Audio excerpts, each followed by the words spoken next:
worthy principal sir, respected teachers, and all my dear students of Government High Secondary School, Telangal. Good afternoon to everyone. मेरा नाम विनायक है और मैं बनी का रहने वाला हूँ। और आज मैं धन्यवाद करता हूँ सभी teaching staff, respected teaching staff का, जिन्होंने मुझे यहाँ पर आकर बोलने का मौका दिया। और आज का जो टॉपिक, जिस टॉपिक के ऊपर मैं बोलूँगा, वो टॉपिक है कॉन्स्टिट्यूशन वैल्यूज़। साथियों, आप सब जानते हैं कि कॉन्स्टिट्यूशन क्या है। किसी भी देश को या किसी भी इंस्टीट्यूशन को चलाने के लिए किसी रूल की ज़रूरत होती है, कोई इंस्ट्रक्शंस होती हैं। वही रूल और इंस्ट्रक्शन की एक किताब है जिसको बोलते हैं कॉन्स्टिट्यूशन। उसमें सारे रूल्स दिए हुए हैं कि सरकार को कितनी पावर दी जाएगी, किसको कौन क्या काम करेगा और किसके क्या राइट्स होंगे, किसके क्या ड्यूटीज़ होंगे, वो सब रूल्स हमें प्रोवाइड करता है हमारा कॉन्स्टिट्यूशन। साथियों, जब हम कॉन्स्टिट्यूशनल वैल्यूज़ की बात करते हैं तो first page of constitution that is preamble. Preamble जो होता है वो कॉन्स्टिट्यूशन का पहला पेज है।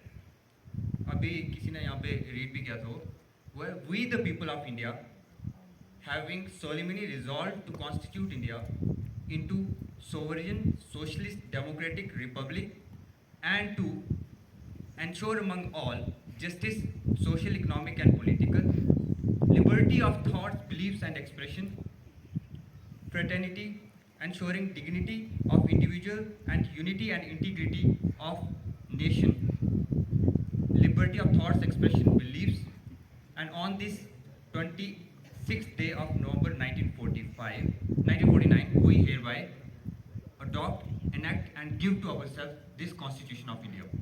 साथियों, जब हम इसकी स्टार्टिंग की बात करते हैं प्रियम्बल, ये सबसे इंपॉर्टेंट पार्ट है कॉन्स्टिट्यूशन का। जैसे कि प्रिंसिपल ऑफिस होता है ना स्कूल में, और वहाँ से सारा फंक्शन करता है आपका स्कूल। अगर प्रिंसिपल ऑफिस नहीं होगा तो स्कूल कैसे फंक्शन करेगा?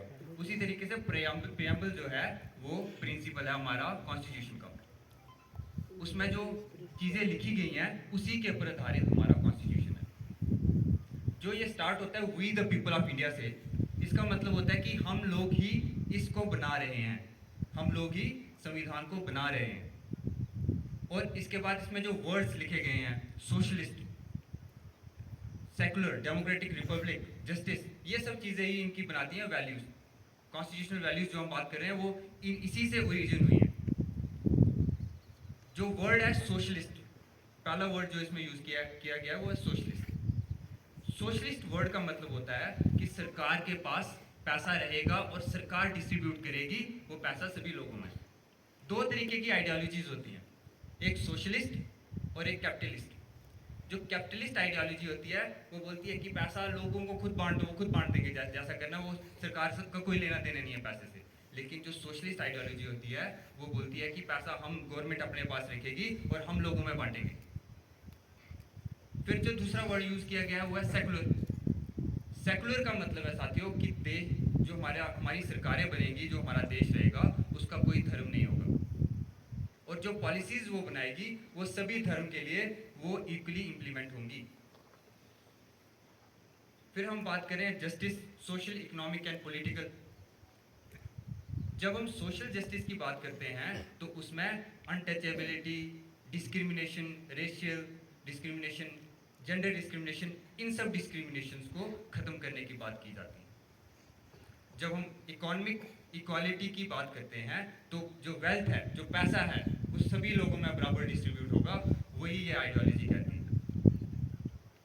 पॉलिटिकल जस्टिस साथियों वो हुआ कि सभी को इक्वली रिप्रेजेंटेशन मिले, सभी की बात सुनी जाए। इसीलिए हमारा जो कॉन्सेप्ट है रिजर्वेशन का वो आया, ताकि जो माइनॉरिटी में लोग हैं उनको रिप्रेजेंटेशन हो और उनकी आवाज़ सुनी जाए। फिर उसके बाद डेमोक्रेटिक रिपब्लिक, जो हमारे देश है, जो हमारा जो कॉन्स्टिट्यूशन है वो डेमोक्रेसी को सपोर्ट करता है और डेमोक्रेटिक आइडियल्स के बेस के ऊपर आपकी गवर्नमेंट बनेगी। अंत में जो प्रियम्बल है वो ये बोलता है कि on this 26th day of November 1949 we hereby adopt, enact and give to ourselves this Constitution of India। वो ये बोल रहा है कि हम लोग, स्टार्ट कैसे हुआ था, we the people of India, और अंत कैसे हुआ? हम लोगों ने खुद इनेक्ट किया, खुद बनाया और खुद को दिया ये संविधान। इसके अलावा भी कॉन्स्टिट्यूशनल वैल्यूज हैं जो आर्टिकल्स में दी गई हैं। आर्टिकल्स क्या होते हैं? रूल्स। मैं जब 10वीं या 11वीं कक्षा में पढ़ता था, जब ये पढ़ाए जाते थे आर्टिकल्स, तो मुझे भी समझ नहीं आता था आर्टिकल्स क्या होते हैं। आर्टिकल का मतलब होता है एक रूल। एक आर्टिकल मतलब एक रूल, फिर उसके सब आर्टिकल्स भी हो सकते हैं, लेकिन हमें जो याद रखना है वो एक आर्टिकल का मतलब है एक रूल। और जब हम कॉन्स्टिट्यूशन की बात करते हैं तो वो दुनिया का सबसे लेंथीएस्ट कॉन्स्टिट्यूशन है इंडिया का। पूरी दुनिया में इतना बड़ा कॉन्स्टिट्यूशन किसी देश का नहीं है जितना हमारे भारत देश का है। वो इसलिए क्योंकि इसमें 394 आर्टिकल्स हैं और 12 शेड्यूल्स हैं। Articles means rules. 394 आर्टिकल्स हैं और उसके बाद शेड्यूल्स हैं। जबकि United states of America, USA का जो कॉन्स्टिट्यूशन है उसमें बस 7 आर्टिकल्स हैं। इसीलिए इसको बोलते हैं lengthiest constitution of the world. इसके अलावा जो कॉन्स्टिट्यूशनल वैल्यूज जो आर्टिकल्स में दी गई हैं वो हैं adult franchise, universal adult franchise. सभी लोगों को जो 18 साल के होंगे उनको वोटिंग का राइट दिया जाएगा। आप लोग भी अब ट्वेल्थ पास जब करोगे शायद सभी 18 साल के हो जाओगे और आप सब पॉलिटिकल सिस्टम का एक पार्ट बन जाओगे जब आप वोट कास्ट करोगे। और उसके साथ हमारी जो system of checks and balances कहते हैं, system of checks and balances, वो होता है कि जो हमारी पावर है गवर्नमेंट में जो पावर है वो कॉन्स्टिट्यूशन ने डिफरेंट ऑर्गन्स में डिस्ट्रीब्यूट की है। Legislature, executive and judiciary, 3 organs होते हैं। पता है आपको? लेजिस्लेचर, एग्जीक्यूटिव एंड जुडिशरी पता है किसी को? पता है? अच्छा, अब जो लेजिस्लेचर होता है उसका काम होता है कानून बनाना, क्योंकि देगा उनके ऊपर भी लगेगा, बाकी उनके ऊपर भी लगेगा। फिर उसके बाद जो दूसरा ऑर्गन है उसको वो होता है एग्जीक्यूटिव। उसका स्पेशली काम होता है कि वो जो कानून बनाया उसको एग्जीक्यूट करना है, जो पॉलिसीज गवर्नमेंट बनाएगी उसको एग्जीक्यूट करना है, लोगों तक पहुंचाना है। तीसरा ऑर्गन जो आ गया हमारा वो है जुडिशरी। उसका काम है, उसको बोलते हैं watch dog of Indian constitution. Judiciary को बोलते हैं watch dog of Indian constitution, इसलिए बोलते हैं क्योंकि उसका काम है एंश्योर करना कि जो सभी कोई किसी के साथ कोई डिस्क्रिमिनेशन तो नहीं हो रहा, सबको बराबर जो उसके राइट्स हैं वो मिल रहे हैं, या किसी के साथ जो डिस्ट्रीब्यूशन ऑफ पावर है उसमें कोई ऑब्स्ट्रक्शन तो नहीं आ रही। तो judiciary is watch dog of Indian constitution. Judiciary means courts वगैरह जो होती हैं हमारी, ठीक है। फिर उसके बाद जो आपको क्यों लगता है कि जो गवर्नमेंट बनी वो क्यों बनी? जो कंसेप्ट है गवर्नमेंट का या रूलर का वो क्यों है? हम लोग किसी को क्यों मौका देते हैं कि हमारे ऊपर वो रूल करें? साथियों, एक थ्योरी है, इसको बोलते हैं सोशल कॉन्ट्रैक्ट थ्योरी। ये थ्योरी बोलती है कि एक कॉन्ट्रैक्ट होता है रूलर के बीच में और फॉलोअर्स के बीच में। वो बोलते हैं कि भाई आप हमारी जान और हमारी माल की रक्षा करो और बदले में हम आपको अपने ऊपर रूल करने का मौका देते हैं। उसी के ऊपर बेस थे हमारे जो राजा महाराजा होते थे, उनके साथ एक कॉन्ट्रैक्ट होता था। थ्योरी है ये, ऐसा मानते हैं लोग कि हम आपको टैक्स देंगे, हम आपको अपने ऊपर रूल करने का मौका देंगे, लेकिन बदले में आपने 2 चीज़ें हमारी बचानी है, एक हमारी जान और एक हमारी प्रॉपर्टी। और जब हम मॉडर्न डेमोक्रेसी की बात करते हैं तो इन्हीं चीज़ों को दोहराया गया। और जब हम फंडामेंटल राइट्स वाले पार्ट में आते हैं, आर्टिकल 12 से लेकर आर्टिकल 35 तक फंडामेंटल राइट्स दिए गए हमें, तो हमें स्कूल में ये पढ़ाया जाता है कि हमारे 6 फंडामेंटल राइट हैं। लेकिन जब हम इनको डिटेल में पढ़ते हैं, आर्टिकल का मतलब रूल, ठीक है। आर्टिकल 12 से 35 जो है हमारे कॉन्स्टिट्यूशन के, उसमें हमें 100 से भी ज़्यादा फंडामेंटल राइट्स मिलते हैं जब हम उनको डिटेल में पढ़ते हैं। कुछ ऐसे राइट्स जो आपने सुने भी नहीं होंगे, एग्जाम्पल दूंगा मैं। एक है डॉक्ट्रिन ऑफ डबल जियोपार्डी।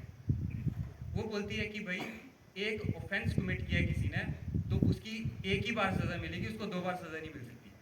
किसी ने चोरी की है तो एक चोरी की 1 बार सज़ा होती है, वो भी आपका फंडामेंटल राइट है कि आपको कोई 2 बार सज़ा नहीं देगा। दूसरी हम फंडामेंटल राइट की बात करेंगे, राइट टू प्राइवेसी। आर्टिकल 21 के राइट टू लाइफ, जैसे एक लड़की ने यहाँ पे बोला था राइट टू लाइफ, ठीक है। राइट टू लाइफ में ही आता है हमारा right to privacy.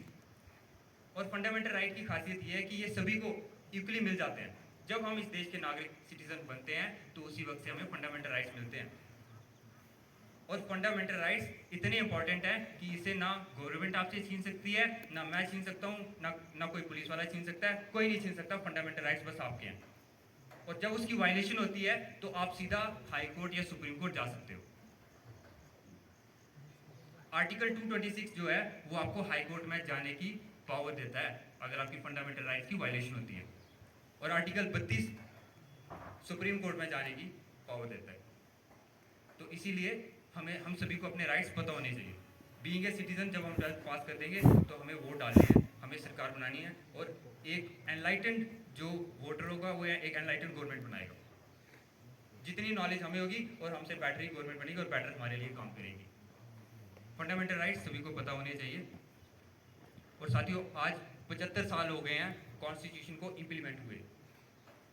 Constituent assembly थी, एक ग्रुप ऑफ पीपल थे पूरी देश से, उन्होंने सेलेक्ट किए थे, रिप्रेजेंट इलेक्शंस की गई थी टेम्परेरी, और उन्होंने सेलेक्ट किए थे कुछ लोग, उन्होंने हमारा संविधान बनाया था।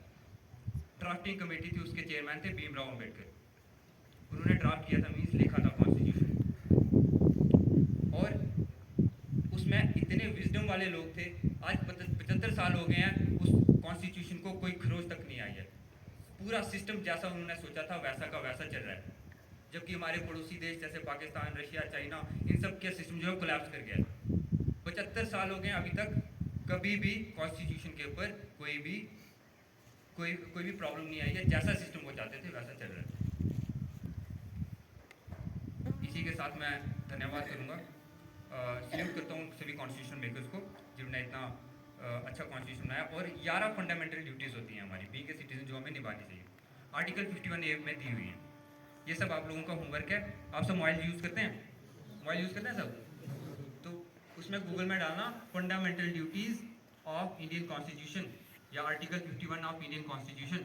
वो 11 फंडामेंटल ड्यूटीज़ कल लर्न करके आना, और सर सुनेंगे आपसे, ठीक है? वो सभी को निभानी होती हैं, रिस्पेक्ट करने, आइडियल्स का, प्रॉपर्टी को बचाना, ये सब फंडामेंटल ड्यूटीज़ होती हैं, तभी आपको फंडामेंटल राइट्स भी मिलते हैं। एक और fundamental right, right against self incrimination, means आपको कोई भी व्यक्ति या कोई भी इंस्टीट्यूशन ऐसा स्टेटमेंट देने पे फोर्स नहीं कर सकता जो आपके खिलाफ यूज़ हो। वो भी आपका फंडामेंटल राइट, हमें पता ही नहीं होता इन फंडामेंटल राइट्स के बारे में। तो साथियों, इसी के साथ मैं इतना ही बोलना चाहूँगा। बहुत बहुत धन्यवाद और धन्यवाद।